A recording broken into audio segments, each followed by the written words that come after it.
গর্ভের অনাগত বাচ্চাটি ছেলে নাকি মেয়ে তা জানার আগ্রহ মা বা বাবার অনেক আগে থেকেই থাকে। অনেকে আল্ট্রাসাউন্ড বা বিশেষ পরীক্ষার মাধ্যমে বাচ্চার লিঙ্গ জেনে নেন। তবে বিভিন্ন দেশে আল্ট্রাসাউন্ড করার মাধ্যমে বাচ্চা লিঙ্গ জানাকে আইনত দণ্ডনীয় হিসেবে গণনা করা হয়েছে। অনেকে আছেন যারা বাচ্চা লিঙ্গ জানার জন্য আল্ট্রাসাউন্ডের ব্যবহার করতে চান না। তারা শুধুমাত্র কিউরিসিটি বশত জানতে চান তাদের গর্ভের সন্তানটি ছেলে নাকি মেয়ে। আজকে তাদেরই প্রশ্নের উত্তর দিতে চলেছি। গর্ভে যদি ছেলে বাচ্চা থাকে তাহলে ছেলে বাচ্চাটি পেটের কোন পাশে থাকে, পেটের কোন পাশে নড়াচড়া করে, গর্ভবতী মায়ের পেটে কি কি পরিবর্তন দেখা যায়, অর্থাৎ এক কথায় পেট দেখে বা নড়াচড়া দেখে কিভাবে বুঝবেন গর্ভের বাচ্চাটি ছেলে নাকি মেয়ে। সবকিছু জানতে অবশ্যই পুরো ভিডিও জুড়ে আমাদের সাথে থাকতে হবে। Hello মামিজ, daddy's and all my lovely viewers, সকলের কাছে অনুরোধ থাকবে আপনারা যারা আজকে এই চ্যানেলে নতুন তারা অবশ্যই মা ও শিশুর স্বাস্থ্য বিষয়ক এমনই উপকারী ভিডিওগুলো পেতে চ্যানেলটি সাবস্ক্রাইব করে পাশে থাকা বেল আইকনটি ক্লিক করে অল নোটিফিকেশনে ক্লিক করে দেবেন। এতে করে আমরা ভিডিও আপলোড করার সাথে নোটিফিকেশন আপনাদের কাছেই পৌঁছে যাবে। আপনারা আমাদের Facebook page health Bangla beauty follow করুন। চলুন মূল ভিডিওতে যাওয়া যাক। গর্ভের বাচ্চার ছেলে নাকি মেয়ে তা জানার জন্য প্রাচীন যে সমস্ত পরীক্ষা অথবা যে সমস্ত শাস্ত্রের কথা উঠে এসেছে তা যে 100% সত্যি হবে তা কখনোই কেউ বলতে পারে না। তবে অধিকাংশ ক্ষেত্রে অর্থাৎ 80 থেকে 90% নারীদের ক্ষেত্রে একথা সত্য বলে প্রমাণিত হয়েছে। নারীর পেট দেখিয়ে বলে দেওয়া যায় তার গর্ভের সন্তানটি ছেলে নাকি মেয়ে। তবে অবশ্যই আপনাকে অন্ততপক্ষে 5 মাস পর্যন্ত অপেক্ষা করতে হবে, কারণ গর্ভের বাচ্চা ছেলে নাকি মেয়ে তা জানার জন্য যে লক্ষণগুলো আপনার দেহের মধ্যে প্রকাশ পাবে বা পেটের মধ্যে প্রকাশ পাবে তা 5 মাসের আগে প্রকাশ পেতে পারবে না। গর্ভের বাচ্চা 5 মাস থেকে মোটামুটিভাবে নড়াচড়া শুরু করে দেয়। কেউ কেউ এর আগেও বুঝতে পারেন। আপনি যদি প্রথমবার গর্ভবতী হয়ে থাকেন তবে 5ম থেকে 6ষ্ঠ মাসের আগে বুঝতে পারবেন না। 5ম মাসের শেষের দিকে বা 6ষ্ঠ মাসের শুরুর দিকে আপনি নড়াচড়া বুঝতে পারবেন। তবে যারা এর আগেও গর্ভবতী হয়েছেন তারা 4র্থ মাস থেকে নড়াচড়া বুঝতে পারবেন। মোটামুটিভাবে কারো কারো 5ম মাস থেকে পেট বড় হতে শুরু করে, কারো কারো 6ষ্ঠ মাস থেকে, আবার কারো কারো 7ম মাস থেকে। পেটের দিকে তাকিয়ে দেখুন আপনার পেটটি দেখতে কেমন দেখাচ্ছে। বলা হয়ে থাকে যদি গর্ভবতী মায়ের পেট দেখতে বাস্কেটবলের মতো গোলাকার হয়ে থাকে অর্থাৎ সুন্দর একটি গোল আকৃতি থেকে থাকে তবে তার গর্ভে ছেলে সন্তান আছে বলে ধরে নেওয়া যেতে পারে। আর যদি গর্ভবতী মায়ের পেট এবড়ো থেবড়ো হয়ে থাকে, অসুন্দর হয়ে থাকে বা চ্যাপ্টা টাইপের গোল হয়ে থাকে অর্থাৎ এক কথায় তরমুজের আকৃতির মতো হয়ে থাকে তবে সেই মায়ের পেটে মেয়ে সন্তান থাকতে পারে। যখন কোনো গর্ভবতী মহিলা পেটে ছেলে সন্তানকে ধারণ করে তখন তার পেটটা নিচের দিকে বেশি পরিমাণে ভর অনুভব হয় এবং পেট নিচের দিকে বেশি পরিমাণে ঝুঁকে থাকে।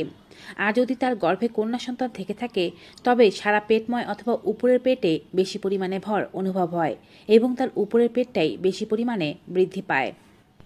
যদি কোনো গর্ভবতী মহিলার পেটে ছেলে সন্তান থাকে তবে মোটামুটিভাবে তার সমস্ত শরীরের চেয়ে তার পেটটাই বেশি আকারে বড় হয়ে থাকে, অর্থাৎ পেটের মধ্যে বেশি পরিমাণে চর্বি অর্জিত হয়। কোমরের মধ্যেও কিছুটা চর্বি দেখা যায়। সারা শরীর দেখে বা পেছন থেকে অনেক সময় বলাই যায় না যে এই মহিলা গর্ভবতী। কিন্তু যদি কোনো গর্ভবতী মহিলার পেটে কন্যা সন্তান থেকে থাকে তবে তার সমস্ত শরীরেই চর্বি জমে, এমনকি তার মুখও ফুলে যায়, পেটও অনেক বড় হয়ে যায়। এ থেকে বলা যেতে পারে তার গর্ভে কন্যা সন্তান আছে। আরও কিছু লক্ষণ রয়েছে, যেমন পেটের কালো দাগ, লিনিয়া নেগ্রা।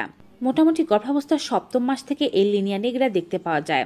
কারো কারো 8ম কিংবা 9ম মাসেও দেখতে পাওয়া যেতে পারে। এটি হচ্ছে তলপেট থেকে একেবারে পাঁজর অবধি একটি দাগ। কারো কারো ক্ষেত্রে এই দাগটি সরাসরি তলপেট থেকে পাঁজর অবধি চলে যায় কোনো প্রকারের আঁকাবাঁকা ছাড়াই। তাদের গর্ভে পুত্র সন্তান হবার সম্ভাবনা বেশি। কারো কারো আবার তলপেট থেকে নাভি পর্যন্ত থাকে। কারো কারো তলপেট থেকে পাঁজর পর্যন্ত থাকলেও দাগটি আঁকাবাঁকা অবস্থায় থাকে। কারো কারো প্রথম দিকে থাকে আবার পরের দিকে মিশে যায়। এমন হয়ে থাকলে তাদের গর্ভে কন্যা সন্তান হবার সম্ভাবনা সবচাইতে বেশি। এবারে বলছি নড়াচড়া দেখে কিভাবে বুঝবেন আপনার গর্ভের বাচ্চাটি ছেলে নাকি মেয়ে। যদি আপনার গর্ভে পুত্র সন্তান থেকে থাকে তবে আপনি একটি বিশেষ সাইডে নড়াচড়া অনুভব করতে শুরু করবেন। যখন আপনার বাচ্চা নড়াচড়া করতে শুরু করবে তখন আপনি খেয়াল করুন বাচ্চা পেটের কোন সাইডে নড়ছে। সাধারণত দেখা যায় বাচ্চা 5ম মাসের শেষের দিক থেকে বা কারো কারো ক্ষেত্রে 5ম মাসের শুরুর দিক থেকেও হালকা নড়াচড়া করতে পারে। তবে মোটামুটিভাবে সকল গর্ভবতী নারীরাই 6ষ্ঠ মাস থেকে অন্ততপক্ষে বাচ্চার নড়াচড়া খুব ভালোভাবেই বুঝতে শুরু করেন। সে সময় থেকে যদি আপনি খেয়াল করে থাকেন আপনার বাচ্চা পেটের ডান সাইডে বেশি পরিমাণে নড়াচড়া করছে তবে আপনার গর্ভে পুত্র সন্তান আছে বলে ধরে নেবেন। আর যদি আপনি বাচ্চার নড়াচড়া পেটের বাম সাইডে বেশি পরিমাণে অনুভব করে থাকেন, লাথি গুঁতোগুলো বাম সাইডেই বেশি পরিমাণে অনুভব করেন তবে আপনার গর্ভে কন্যা সন্তান থাকতে পারে।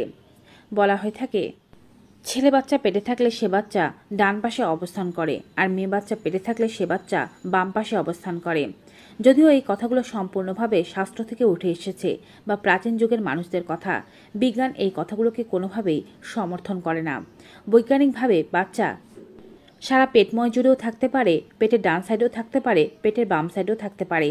বিজ্ঞান বলছে যখন একটি বাচ্চা ভ্রূণ অবস্থায় মায়ের জরায়ুতে স্থাপিত হয়, তখন কিছু কিছু বাচ্চা পেটের ডান সাইডে স্থাপিত হয়, কিছু কিছু বাচ্চা পেটের বাম সাইডে স্থাপিত হয়। যে বাচ্চা যে সাইডে স্থাপিত হয় সে পাশেই বড় হতে শুরু করে এবং আস্তে আস্তে সে পাশকে অবস্থান রেখে পুরো পেটময় জুড়ে তার বৃদ্ধি হতে থাকে। যে বাচ্চা যে পাশে স্থাপিত হয় তার নড়াচড়া সে পাশেই বেশি হবে, এমনটাই মনে করে থাকে বিজ্ঞান। তাই বৈজ্ঞানিক কথা অনুযায়ী নড়াচড়া বা পেটের পাশ দেখে কখনোই বলা যাবে না পেটের বাচ্চাটি ছেলে নাকি মেয়ে। বন্ধুরা, আজকের এই ভিডিওটি আপনাদের কাছে কেমন লেগেছে কমেন্ট বক্সে জানাতে ভুলবেন না। ভিডিওটি ভালো ও উপকারী মনে হয়ে থাকলে অবশ্যই বেশি বেশি মাত্রায় like, comment, share and subscribe. দেখা হবে আবার নতুন একটি ভিডিওতে নতুন কিছু উপকারী তথ্য নিয়ে। ততক্ষণ পর্যন্ত সকালে ভালো থাকুন, সুস্থ থাকুন। Goodbye and take care.